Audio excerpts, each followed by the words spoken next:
ద్విచక్ర వాహనం వెళ్తుండగా ఒక్కసారిగా మంటలు ఎగిసిపడి వాహనం పూర్తిగా మంటల్లో దగ్ధమైన సంఘటన సిద్దిపేట జిల్లా దుబ్బాక మండలంలో చోటు చేసుకుంది.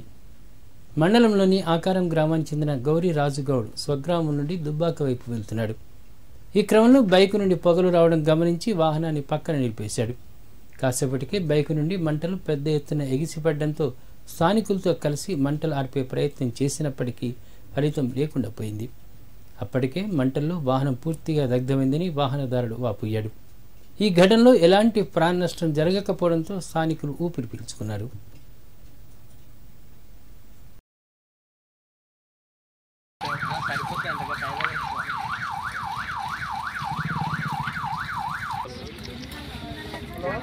కరెంట్ బండి అనుకుంటున్నా. ఇంకా నేను కూడా అదే అనుకున్నా, పల్సర్ అంట అది.